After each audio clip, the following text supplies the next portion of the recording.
ମା ମା ଗୋ ଜଲ୍ଦି ଆସ। ମଣ୍ଟୁ ଚଢ଼େଇର ଏତେ ବଡ଼ ପାଟି ଶୁଣି ମଣ୍ଟୁର ମା ସୁମିତ୍ରା ଘର ଭିତରୁ ବାହାରି ଆସେ। ଆରେ ମଣ୍ଟୁ ଏତେ ବଡଟା ହେଲୁଣି ହେଲେ ବି ତା ମୁଣ୍ଡରେ ଟିକେ ହେଲେ ବୁଦ୍ଧି ପଶୁନି। ଯେତେବେଳେ ଦେଖ ଖାଲି ମା ମା ରଡି ଛାଡୁଥିବ।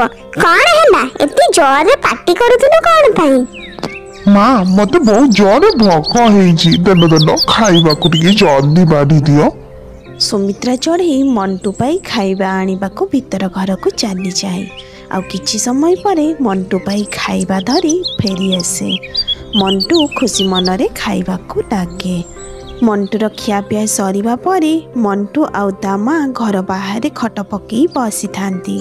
ଆରେ ବାପା ମଣ୍ଟୁ, ମୋର ତ ବୟସ ହେଇଗଲାଣି ବାପା, ମୁଁ ଆଉ କାମ ଧନ୍ଦା ଜମାରୁ କରିପାରୁନି।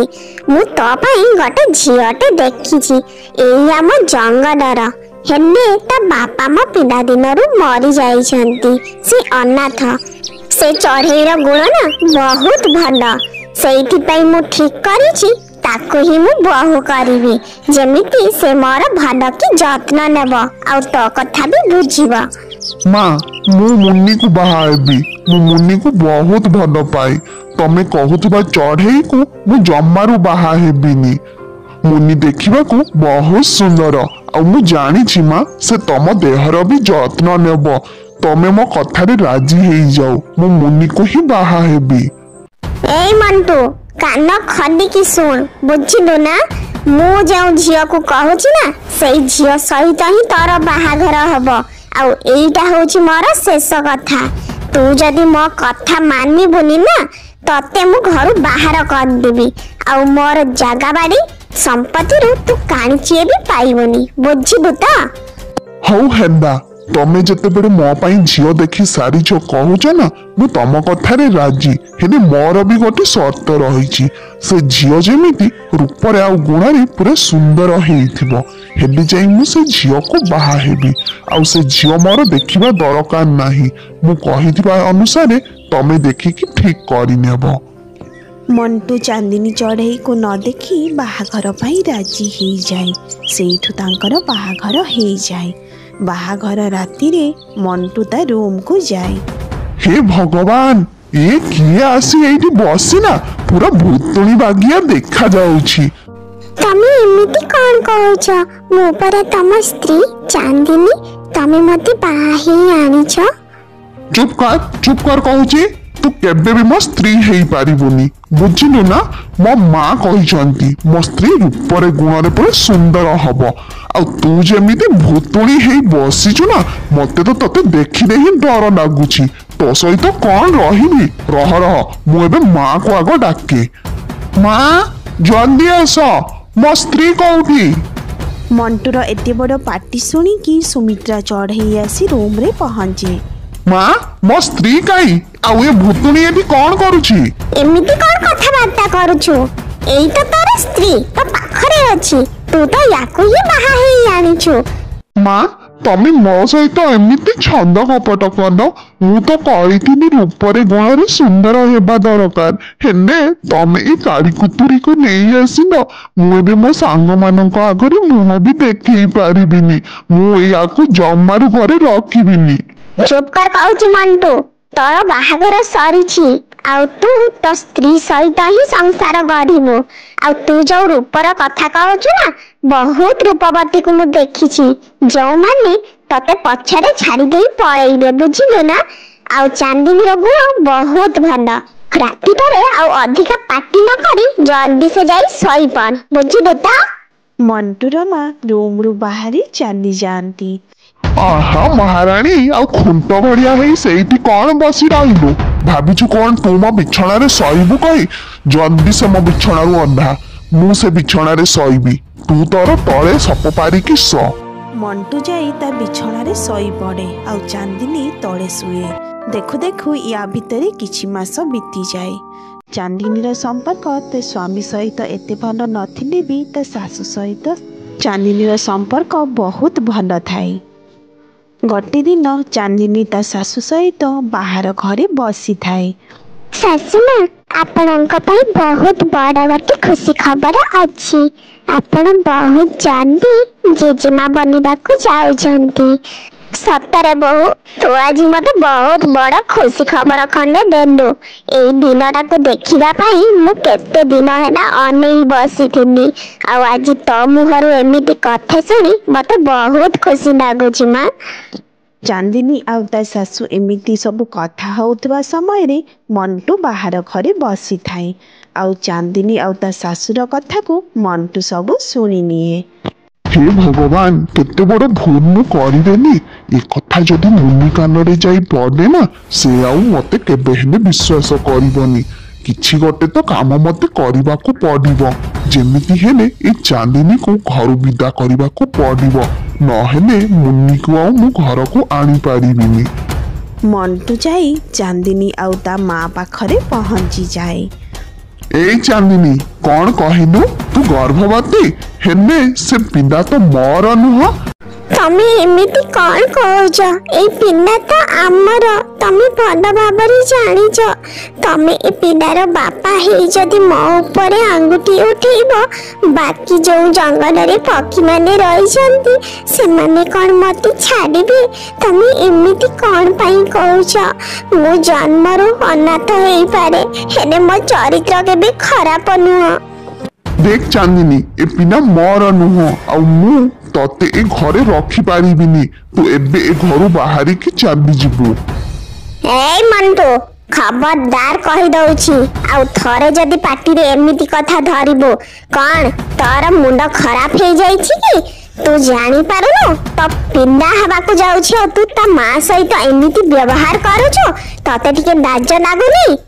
हुए तो स्त्री उपरे तोर भरोसा नहीं, हेने मो बहु उपरे मोर पूरा भरोसा और विश्वास अछि। तमरी कथारे एते दिन जाई मु ए काली कुतुरी सहित रहिनी, हेले आज मते से मिछ अपवाद देबारे लागिछि। मु ताकू जम्मारु ए घरे रखिबिनी। मंटू चांदिनी चौधरी को बहुत जोर रे पिटिबाकू लागे। तमे मते जेते पिटिले भी ना सता केबे मिछा हेई जीवनी। ऊपर भगवान रही जंती, से सब किछि देखु जंती। हुए तो आज तमे हमको ठकी देई पारो, ई दुनिया लोकन को ठकी देई पारो, हेले सता कोन तमे जानि छ। तमे मते घर ताड़ी दउछ, हेले मु जीवी कुआडे? जुआडे गले भी ए पिला जते बळे जन्म हबो सेते बळे समस्त पचारिबे या बापार परिचय कौन? हम सेते बळे कौन कहबी? तार उत्तर तमे मते देई दियो, हेले मु घर छाडी चली जीवी। तू मरिबु ना बंचिबु, कुआडे जिबु, कौन करिबु से तोर पिला, बुझिलु? मोर नुह, से कथा मु जानिनी। तू एबे ए घरु बाहरी चली जा, नहले मु तो जीवन नै नेबी। चांदिनी मन दुखरे से घर छाड़ी कांदी कांदी पड़े जाए। चांदिनी घर छाड़ी जीवा परे चांदिनीर शाशु सुमित्रा बहुत मन दुखरे रहिबाकू लागंती। एमिति गोटे दिन मंटू मुनि चढ़ई को बाहा घर को नहीं आसे। माँ, ये होची मुन्नी। मु मुन्नी को बाहा करी आनिछि। आज ठारू मुन्नी होची तमरो बहु। से तमरो जत्न नेबो। देखुछ ना माँ, मुनि केते सुंदर। जदि जंगल भी से चलिकी जीव ना, समस्ते कहिबे तमर बहु केते सुंदर कही। खाऊ रे बापा, से कथा मते कहनी। एमिति रे ही मो देहर पर धड़ा हे जाइनी। ए दुनिया को मु बहुत भल भाबरे देखिछि आउ जानिछि, किंतु तू से कथा बुझी पारिलुनी। हेले मने रख मंटू, दिने ना दिने तू मो कथा भलरे टिके चिंता करिबु। मु जहा सब करिथिनी तार मंगल पाई, किंतु तो हिसाब रे तो मु तो पाई सब खराब करिछि। तू तो स्त्री को नहीं खुशी रे रह, हेले मने रखिबु मंटू, से तोर स्त्री हेई पारे, किंतु मोर बहु केबे हेले हेई पारिबनी। माँ, तमे एमिति कौन पाई कहूछ? मु जानिछि मुन्नी तमर बहुत भल से जत्न नेब। तमे सेथि पाई जमारू चिंता करनी। थाउ रे बापा थाउ, से आग तोर जत्न नेउना मोर जत्न नेबा दरकार नाही। एमितिरे भी जेते संपत्ति बाड़ी अछि सब किछि मु तो नारे करि देइछि। एथर मु तते आ केबे हेले घर बाहर करिबेनी। हेले मु आसंता काली तीर्थ करबाकू चली जाउछि। ए घरे आ मते जमारू शांति लागुनी। माँ तमे ए घर छाड़ी जाओनी माँ, मोर संपत्ति बाड़ी किछि हेले दरकार नाही। तमे आम सांगरे रुह। तमे जदि घरे न रहिबो ए घरटा आ जमारू भल लागिबनी। मु तो पई जो चांदनी को बाहा करी आनीथिली आ तू ताको जेमिति घर तोड़ी देलु ना सेई सब पापर प्रायश्चित करबाकू मु तीर्थ जाउछि। आ ए जन्मरे तो सहित मोर केबे हेले देखा हबनी। भगवान करंतु मोर जीवन सेई पटे ही जाओ जेमिति आउ तो मुह मते देखिबाकू न पड़ो। ମଣ୍ଟୁର ମା ଏମିତି କହି ମଣ୍ଟୁ ଠାରୁ ମୁହଁ ବୁଲେଇ ନିଅନ୍ତି। ମଣ୍ଟୁ ଯେତେ ମା ମା ବୋଲି ଡାକିଲେ ବି ସୁମିତ୍ରା ଚଢ଼େଇ ଆଉ ମଣ୍ଟୁକୁ ବୁଲି ଚାହିଁନି। ସେପଟେ ଚାନ୍ଦିନୀ ଘର ଛାଡ଼ି ଯିବା ସମୟରେ ଯାଇ ଗୋଟି ଝରଣା ପାଖରେ ପହଞ୍ଚେ। ଅତି ବଡ଼ ଘର ନହେଲେ ବି ଗୋଟେ ଛୋଟିଆ ଘରଟେ ନିଜେ ତିଆରି କରେ। କିଛି ଦିନ ପରେ ଚାନ୍ଦିନୀ ଚଢ଼େଇ ଗୋଟେ ଅଣ୍ଡା ଦିଏ ଆଉ ସେଇଥିରେ ସେ ଉଷୁମ ଦେବାକୁ ଲାଗେ। ସେପଟେ ଗୋଟେ ଦିନ ମୁନିର ସାଙ୍ଗ ମିକି ତାକୁ ଦେଖା କରିବା ପାଇଁ ମଣ୍ଟୁ ଘରକୁ ଆସେ। ଆଲୋ ମିକି ତୁ ଆସିଛୁ? ତତେ ଦେଖି ମତେ ଭାରି ଖୁସି ଲାଗୁଛି। କଣ ଆଜି ଯାଇ ମୋ କଥା ତତେ ମନେ ପଡ଼ିଲା? ଥାଉ ମୁନି ତୁ ଆଉ ଏତେ ଦେଖିକି କଥା କହନି। ତତେ ଯଦି ମୋ କଥା ମନେ ପଡୁଥାନ୍ତା ନା ଗୋଟେ ଦିନ ହେଲେ ଆସି ମତେ ଦେଖି ଯାଆନ୍ତୁ। ଥାଉ ମିକି ଆଉ ତୁ କହନା। ଯେବେରୁ ବାହା ହେଲି ନା ସେଇ ଦିନରୁ ମୋ ଜୀବନଟା ପୁରା ନର୍କ ହେଇଗଲା। ଖାଲି ତ ଘରେ ଚାକରାଣୀ ପରି ଖଟି ଚାଲିଛି। ଯେତେବେଳେ ଦେଖ ପୁଣି ମଣ୍ଟୁର ଅର୍ଡର, ଏଇଆ କର ସେଇଆ କର। ମୁଁ ତ ଏସବୁ ଶୁଣି ଶୁଣି ନା ମୋ ମୁଣ୍ଡ ସବୁ ଖରାପ ହେଇଗଲାଣି। ଆଲୋ ମୁନି ତତେ ଗୋଟେ ଭଲ ବୁଦ୍ଧିଟେ ବତେଇ ଦଉଛି ଶୁଣ। ତୁ ଯଦି ଏମିତି କରିବୁ ନା ତୁ ଆଉ ଚାକରାଣୀ ନୁହଁ ମାଲିକାଣୀ ଭଳିଆ ହେଇ ରହିବୁ। ଆଉ ସେ ମଣ୍ଟୁ ତୋ କଥାରେ ଖାଲି ଉଠ ବସ ହବ। ମିକି ମୁନିକୁ କିଛି ଫୁସୁରୁ ଫୁସୁରୁ କରି ବୁଦ୍ଧି ସବୁ ଶିଖେଇ ଦେଇ ଚାଲିଯାଏ। ସେପଟେ ଚାନ୍ଦିନୀର ଅଣ୍ଡା ଫୁଟି ଛୁଆ ବାହାରେ ଆଉ ସେଇଟା ଗୋଟେ ଝିଅ ଛୁଆ ଥାଏ। ତା ନାଁ ସେ ଚିଙ୍କି ବୋଲି ରଖେ। ମୁନି ଗୋଟେ ଦିନ ମଣ୍ଟୁ ପାଖରେ ଯାଇ ପହଞ୍ଚେ।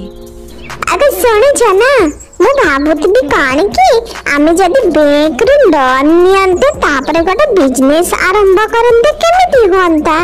ମୁନି ଏଇଟା ତ ବହୁତ ଭଲ କଥା। ହେଲେ ତା ପାଇଁ ତ ପୁଣି ଡକୁମେଣ୍ଟ ସବୁ ଆଣିବାକୁ ପଡ଼ିବ। ତମେ ବି ନା ସେସବୁ ତମେ ଚିନ୍ତା କରନି। ଏଇ ଦେଖୁନ ଡକୁମେଣ୍ଟ ଆଣି ମୁଁ ସବୁ କିଛି ରେଡି କରିଦେଇଛି। ଖାଲି ତମର ଗୋଟେ ଦସ୍ତଖତଟା ହେଲେ ହେଇଯିବ। ନିଅ ଜଲ୍ଦି ସେ ଦସ୍ତଖତ ମାରିଦିଅ। ମୁନି ଆଣିଥିବା କାଗଜ ଉପରେ ମଣ୍ଟୁ ଦସ୍ତଖତ ମାରିଦିଏ। ଏମିତି ଗୋଟେ ଦିନ ମୁନି ଚଢ଼େଇ ବସି ତା ରୁମ୍ରେ ମେକଅପ୍ ହେଉଥାଏ। ସେତିକି ବେଳେ ମଣ୍ଟୁ ଯାଇ ସେଇଠି ପହଞ୍ଚିଯାଏ। ମୁନି ଏବେ ଯାଇ ଯେ କିଛି ରୋଷେଇବାସ କରିନ? ମତେ ବହୁତ ଜୋରରେ ଭୋକ ହେଲାଣି। କେତେବେଳେ ଆଉ ଖାଇବାକୁ ଦେବ? ଖାଲି ତ ବସିକି ସବୁବେଳେ ସଜବାଜ ହିଁ ହେଲ। ଘର କାମ ତ କିଛି ହେଲେ ଦେଖୁନ। ବାସ୍ ସେତିକି କଥା କୁହ ବୁଝିଲ। ସବୁବେଳେ ମୋ ଉପରେ ଚଢ଼ି କଥା କହୁଛ। କହିଲ କଣ ରୋଷେଇ କାମ? ଦେଖ ମୁଁ ଏ ଘରର ହେଲି ବହୁରାଣୀ, ଚାକରାଣୀ ନୁହଁ। ଆଉ ଆଗରୁ ବି ମୁଁ କହିଦେଇଥିଲି ତମେ ତମ ସୁନ୍ଦରତା ଦେଖିକି ହିଁ ବାହା ହେଇଥିଲ। ଆଉ ଯଦି ମୁଁ ତାର ଯତ୍ନ ନେବି ହେଲେ ତ ମୁଁ ବୁଦ୍ଧି ଭଳିଆ ଦେଖାଯିବି। ଯଦି ଏତେ ଭୋକ ହଉଛି ନିଜେ ଯାଇ ରାନ୍ଧି ପକାଅ ଆଉ ମୋ ପାଇଁ ବି ବନେଇ ଦେବ ବୁଝିଲ। ତମେ ଏମିତି କଣ କଥାବାର୍ତ୍ତା କରୁଛ? ତମେ ହେଲ ମୋର ସ୍ତ୍ରୀ ଆଉ ସ୍ତ୍ରୀର ଧର୍ମ ହେଲା ସେ ତା ସ୍ୱାମୀର ଯତ୍ନ ନେବ।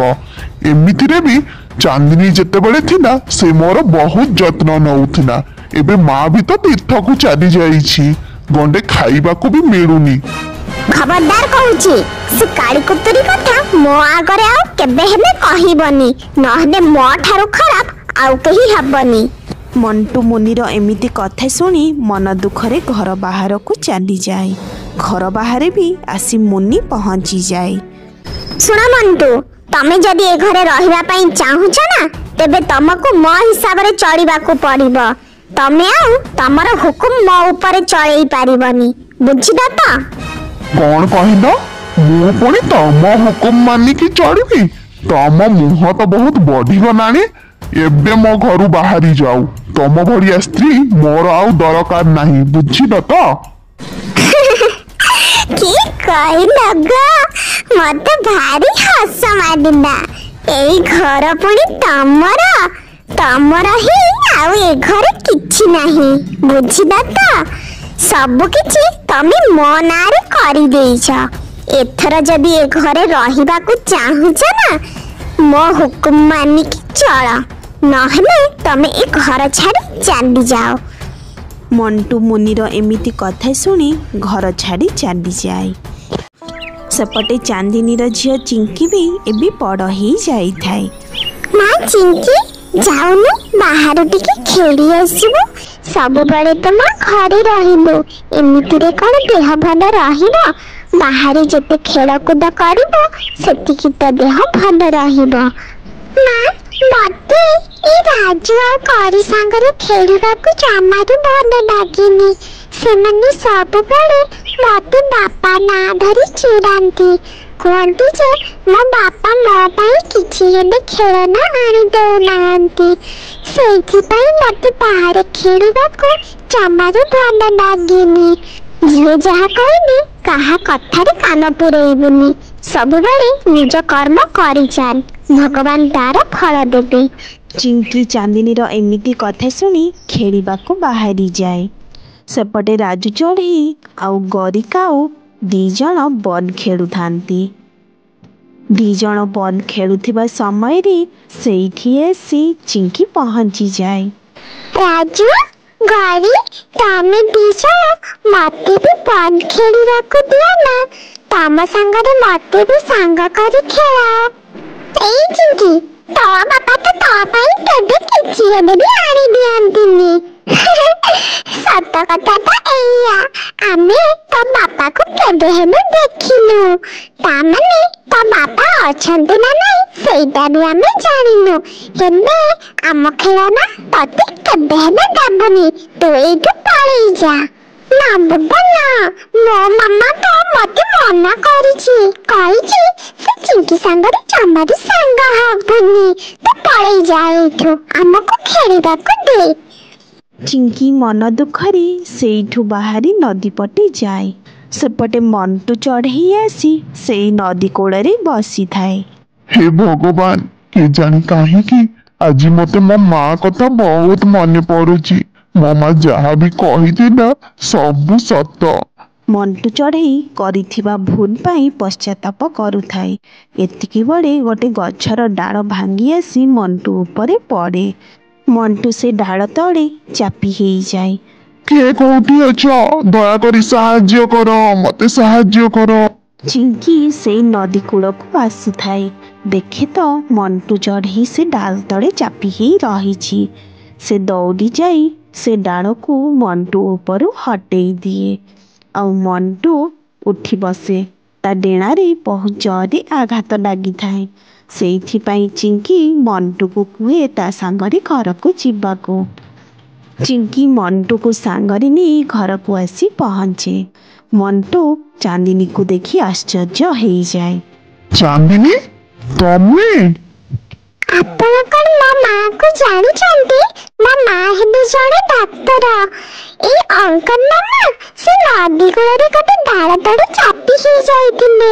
ତାଙ୍କ ଡେଣାରେ ଆଘାତ ଲାଗିଛି।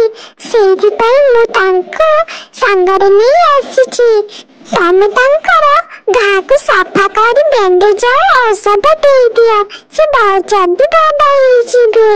ଚାନ୍ଦିନୀ ମଣ୍ଟୁକୁ ଦେଖି ତଳକୁ ଓହ୍ଲେଇ ଆସିଥାଏ। ଚାନ୍ଦିନୀ, ତମେ ପୁଣି ଡାକ୍ତର କେମିତି ହେଲ? ମୁଁ ଯେବେ ତମ ଘରୁ ପାଦ କାଢି ଆସିଥିଲି ସେଦିନ ଚିନ୍ତା କରିଥିଲି ମୁଁ ଆତ୍ମହତ୍ୟା କରିବି କହି, କିନ୍ତୁ ମୋ ପିଲା କଥା ଚିନ୍ତା କରି ମୁଁ ରହିଗଲି। ତାପରେ ଚିଙ୍କି ଜନ୍ମ ହେଲା। चिंकी जन्म हेबा परे मते बहुत सारा समय मिलुथिला जहा पई कि मु पाठ पढ़ा आरंभ करली।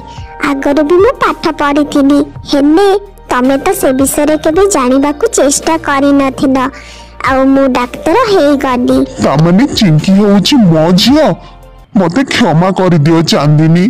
से दिन मु तुमको मिछ कथा कही घर बाहर कर देइथिली हेले आज तुमको एमिति देखी मते बहुत खुशी लागुची। तमे जीवन रे बहुत उन्नति करिछ। चांदिनी मंटू को क्षमा कर दिए। मंटू निज स्त्री आउ झियो सहित खुशी रे रहिबा को लागे। तो सांग माने आजिर कहानी एठी होउची हमर शेष।